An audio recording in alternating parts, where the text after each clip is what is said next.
And welcome everybody to the Huddle, KGUN9's weekly streaming sports talk show. I'm Jason Barr, joined by Pat Parris. Pat, good afternoon. Good afternoon, Jason.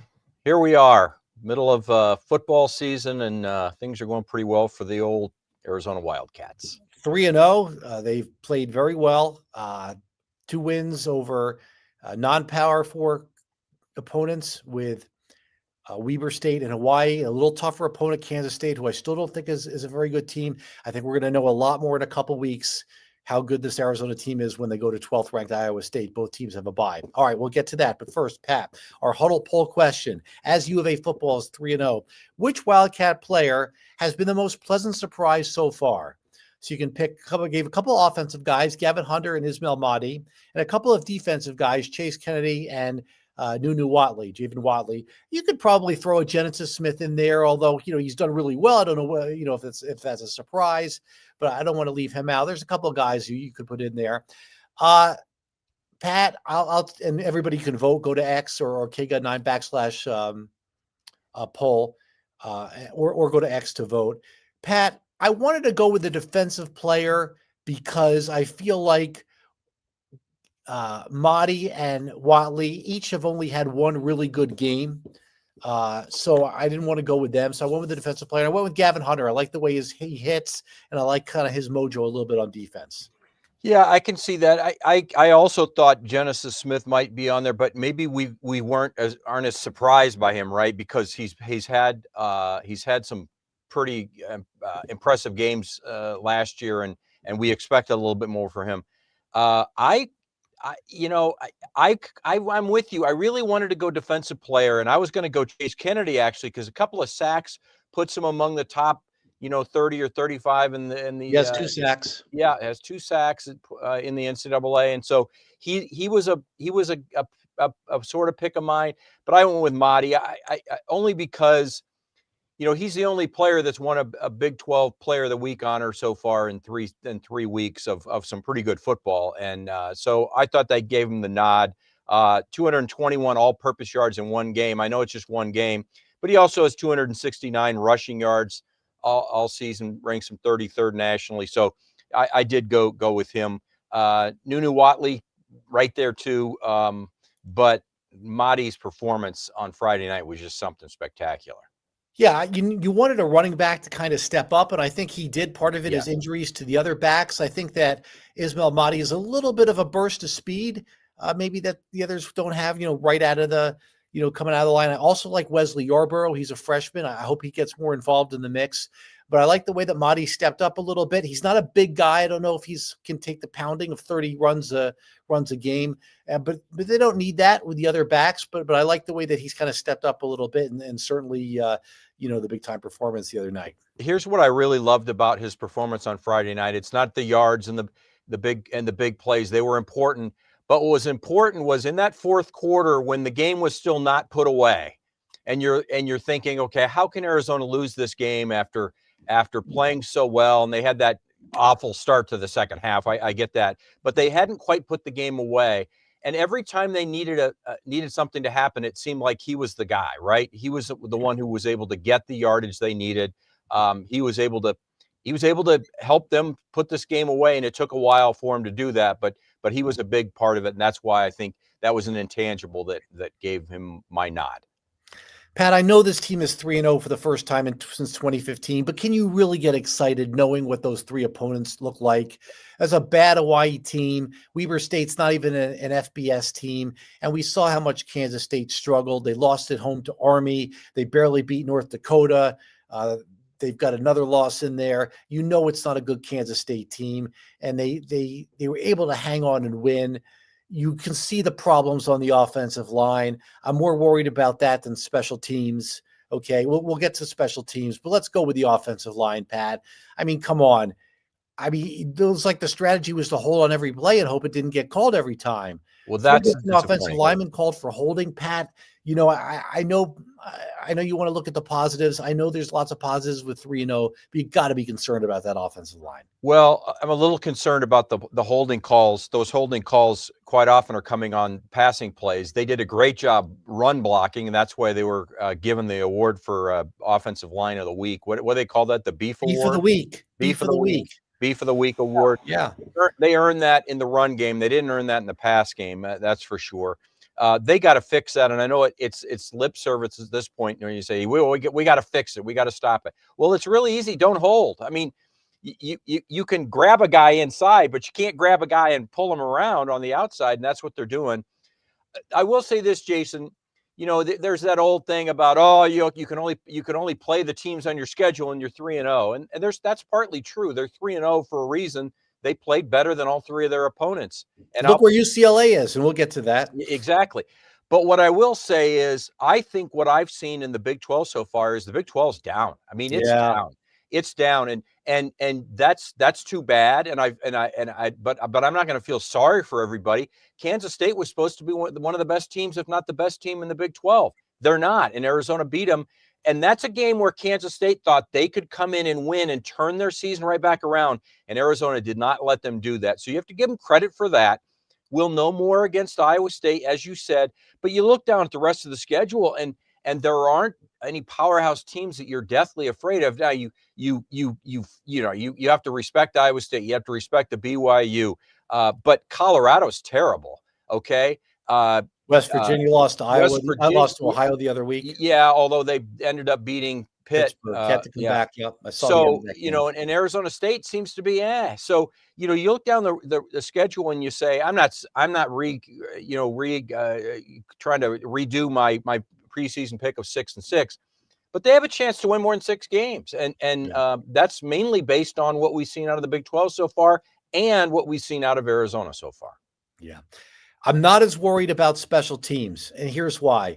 I view the Michael Salgado Medina miss when he was fielding the punt or just trying to catch the punt snap. I view that as a fluke thing. That's not a trend or an issue with him. And to think that a first-year kicker is going to not miss any kicks, hey, people forget Tyler Loop missed some kicks last year. Sure, and Tyler Loop's first year or two, he only had to do the short kicks because they had Lucas Haversack, who was doing the longer kicks. Right. So to think that a kicker is going to come in here and be automatic on every kick, I don't think that's the case. I think that's an unfair expectation. So I'm not really as worried about the special teams as I am about the offensive line. No, I'm not worried about the special teams. I'm with you. I think that a kicker is going to miss kicks. It just happens. Whether you're a first-year kicker or you're a fourth-year kicker, kickers miss kicks occasionally. You just don't want it to come down to a situation where you have an opportunity to win and you miss a kick. They've got to mature and handle the pressure. That punt. What the worst thing that happened to Arizona was halftime, right? They were cruising in that game, and sometimes that happens. Arizona's defense had shut down Kansas State to the tunes of what? Yeah, 40? That Kansas State coaching staff did something at halftime, and that team came clearly, but they had 44 yards at halftime. That's all. Yeah. 44 yards did Kansas State. He told those players at halftime, if something doesn't change, you're not coming back. Yeah. Well, and they designed a little run play that just Arizona had. It was almost like they fell asleep. They got lulled into thinking we're going to make the stop. They didn't. Boom, 75 yards, and then you just have a miss. It just sometimes goofy things happen like that, Jason, and all of a sudden you're a team that hadn't given up any touchdowns all season defensively gives up 2. One of them, albeit a very short field. And a game that looked like it was completely in control, suddenly you're only barely ahead. So things like that happen. I'm not concerned about that. I would have been. Now, don't get me wrong. Had that not turned out in Arizona's favor, we would have been talking about how disheartening a loss that was to blow that kind of lead and that kind of domination in the first half. But they didn't. They figured out a way to win. The defense made a stop late. I think the defense has a little bit of a tude, Pat, little bit of an attitude that I like. That's why I picked Gavin Hunter in that whole question. They've got a little bit of a spunk to it. They've the healthy one. Yeah, and I think that starts with the coaching staff. I don't think there's any question about that. Gonzalez is like that. Yeah. Yeah. And so when your defensive coordinator, who I love the fact that he's right there with them, right? He's right there with them. A lot of times you're not, you got coordinators up in the booth. He's not, he's on the field. I think that's a point of pride and a point of emphasis because Jason, don't forget 2 years ago when they were going, making a run at the end of the season and going to the Alamo Bowl, the defense still had some problems. They're giving up lots of points. It was just the offense was going so well. And so now you've got a situation where your offense can score some points, but you can't expect your offense to score 35 or 50 points a game. You got to play with an attitude on defense, and you've got to shut guys down. And they've made some big plays, and they certainly did make some big plays at the end of the game against K-State. We'll talk more about Iowa State next week, so we'll just do it briefly here, and we'll get to a couple other things of interest here. But they can't go to Iowa State and get blown out of the stadium, Pat. That takes away from the 3 losses. I'm not expecting them to go there and win at the 12th ranked team in the country. The program's not at that spot now, but you can't go there and get blown out of the stadium. Here's what you need to know about Iowa State. They're not an explosive team. They're a real methodical team, both defensively and offensively. Throw out the South Dakota State score there, but look at those scores, Jason. Yeah, they hung on to beat Kansas State in Dublin. They come home and they blow out South Dakota. Big deal. They barely get the win over Iowa, and that's the rivalry game. That's always a close game. That's always a low-scoring game too. But Arkansas State, 24-16, they struggled a little bit. And I'm not saying you can guarantee that's going to happen. I'm just saying this could be a low-scoring and close game, and it's going to come down to the little things, both defensively and offensively, for Arizona if they want to win in Ames. Okay, we'll get to that more next week. I want to touch on a couple of other things, Pat. Listen, we talked a lot about the last couple of years, the UCLA and USC going to the Big Ten. Yep. And I told you this was not going to be good for UCLA football. I didn't think it was going to be this bad, okay? But I thought they would have issues with teams coming into their home stadium and it being heavy Nebraska for a game against Nebraska in their home field, and some of those other Big Ten teams as well. Never did I think it would get to this point, because I think it kind of just stunk of greed a little bit when they went to the Big Ten, and that never kind of works out. But it was like Deshaun Foster was never comfortable on media day last year. And it was like, boy, if he's not comfortable on media day, what else is he not polished at for the job? They let him go after barely more than a year. The AD says it was his fault to put Deshaun Foster in a spot where they were changing conferences. Okay, whatever. But boy, UCLA, that football program, now they have a lot going for them based on the fact they're in the Big Ten and they are in Los Angeles. But that program's in a tough spot right now. See, Jason, I disagree. And I agreed with you at the time that I thought UCLA would be the biggest loser when they started this conference realignment stuff. And I was upset. I was angry at UCLA. I thought they dragged USC with them to the Big Ten. I thought USC asked UCLA. That was my understanding. No, it's the other way around. It was the other way around. And I remember it being the other way around. Okay. But the bottom line to me is that UCLA went from being one of the upper echelon teams in the Pac-12 and had that, has a great reputation as far as football goes nationally, to going into a conference now that is so far ahead of where they are that now they can't go in and say, hey, come play for UCLA because we're in the Big Ten. Well, I'm going to go to Ohio State. I'm going to go to Michigan. I'm going to go to Penn State. I'm even going to go to Nebraska. Now, all of a sudden, you're losing out on these other teams in a much better conference. So now, instead of being one of the top dogs in a Pac-12 conference, now you're one of the bottom feeders in the Big Ten. And I'm not saying it'll never change around. They could get a coach. It could change around because of the coach, could change around because they get more money than anybody else. But if you're trying to win, I'd rather be in the Big 12 or the ACC right now than trying to be a bottom team in the SEC or the Big Ten and trying to move up. I think it's much easier to move up from one year to the next in the Big 12 or the ACC than it ever will be in the Big Ten or the SEC. We'll see how they respond with a coaching change here. I don't think they're going to go winless, but there's a chance. That'd be pretty embarrassing. Virginia Tech also changes coaches after a few games there. So how bad are things when you change coaches 3 games in, Jason? You haven't even gotten your conference schedule yet, and you're in most cases after 3 games, and you're changing coaches. That must mean that they look internally, they hear from the players that this just ain't working, and clearly you look at the records and it's not working, but it must be really bad. Yeah, I mean, and when you look at the on-field performance and getting blown out by Mountain West teams, New you know, Mexico. And they it's paid him hard to see. $1.2 million to come into Yeah, Pasadena but only it to get happened here, beat. Pat. It happened in Oh, yeah, 2011. no, it And happened. Stoops was fired, and the It team happened. responded. This was the year before I got Right, here, and the right. team responded on national TV with a huge performance against UCLA. Yeah, and that could happen. That's right. You say And they they beat made ASU later in the year. yeah, They were still going to look. This was under Tim Kish. They were still going to look for a permanent coach, and Rich sure, Rod came in. But sure. yeah, And UCLA could win the next game just because they're fired. I don't even know who they right. play next, but you see what It's I'm at saying is, it's at yeah. Nebraska, maybe. Yeah, And Nebraska does look a little better this year, but we'll see. we'll double check that right Yep, here. yep. But and listen, we're talking about football here. We've yet to really see how, as I look up UCLA football schedule, how it's going to impact basketball. Because remember, you're going to have these road trips. That's at Northwestern, not Okay. Nebraska.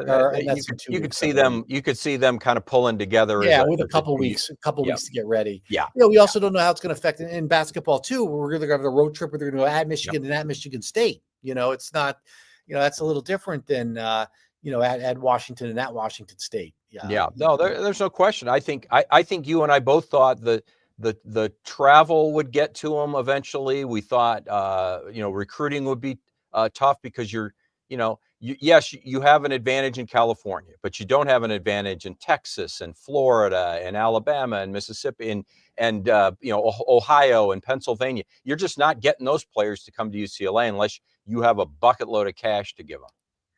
All right, to the NFL. Actually, we thought about making the Huddle poll question, which 0-2 team is most concerning. We thought about that one, and whether people would pick Kansas City or possibly Miami or somebody else, but we wanted to keep it local. You could pick the Giants in there, but I don't think anybody thinks they're going to have a decent season. That has to do with when they're going to move Russell Wilson and put in Jackson Dart, which certainly was delayed, by Russell Wilson's performance here. Sure. But the Arizona Cardinals are 2-0. After a win against Carolina, they held on there a little bit. And interesting homecoming for Teteroa McMillan, the former U of A star, who was in the first round. He had exactly 100 yards receiving. Lathan Ransom, the fourth round pick, had 4 tackles. He played, I guess you would call it, in the dime defense, the passing scenario. He wasn't really in there much in special teams. At least I didn't see it.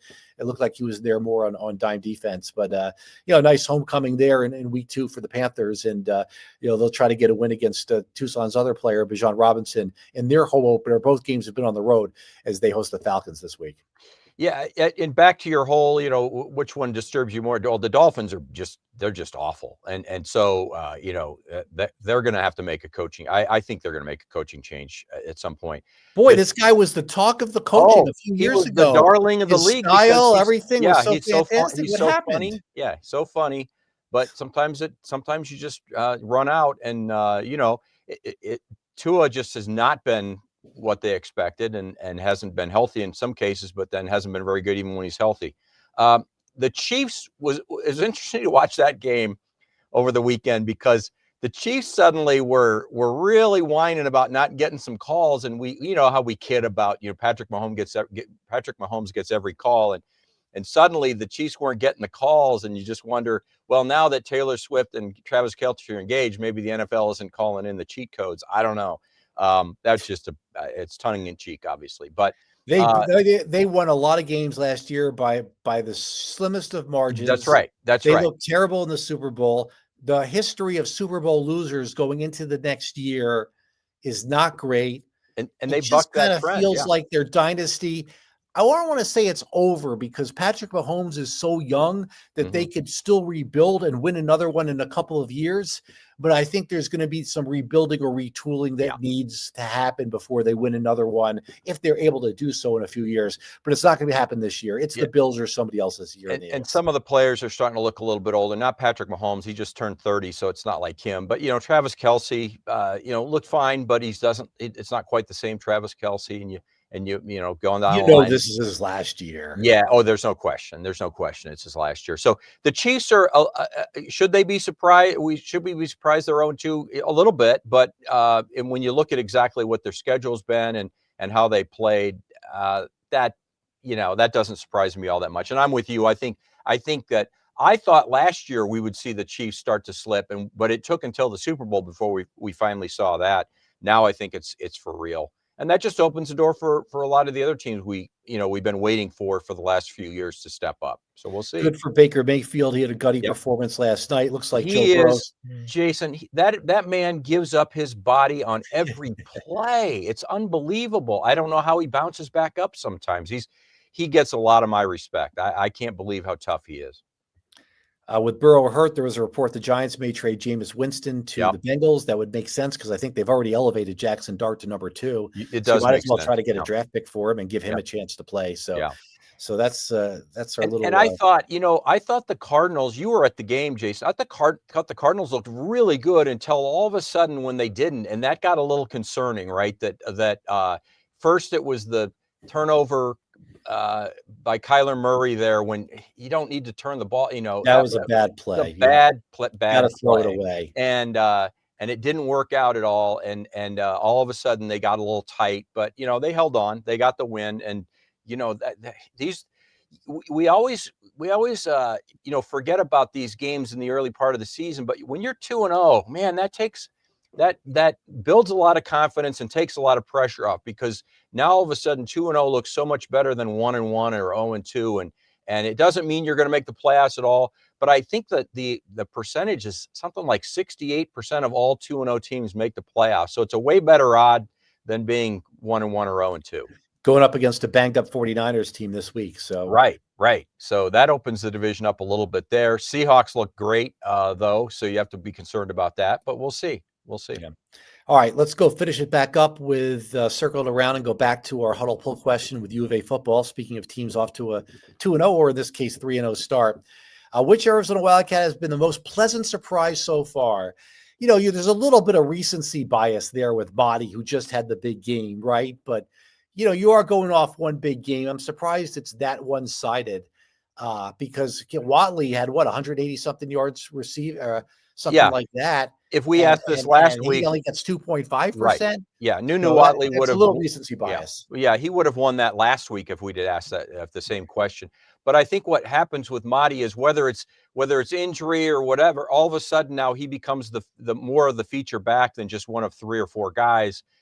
If he holds on to this and he can, he's not going to put up 189 yards against Iowa State, but if he puts, if he has another 100-yard rushing performance, you got a great chance to win. So we'll see. He might end up being the MVP, but 3 games in, he certainly looks good. Yeah, I think you can say we need to see a little bit more from either of the players here. But it's been 3 games, so we wanted to do something positive here. I'm with you, Jason. We got to give kudos to the defense. Yes, it was. I want to be like that reporter in Baton Rouge who they came off the win, and he's like, "What happened to the offense?" I actually kind of agreed with Brian Kelly. What do you want us to win 70-0? Yeah. There's another team out there playing hard too that wants to beat us. Right.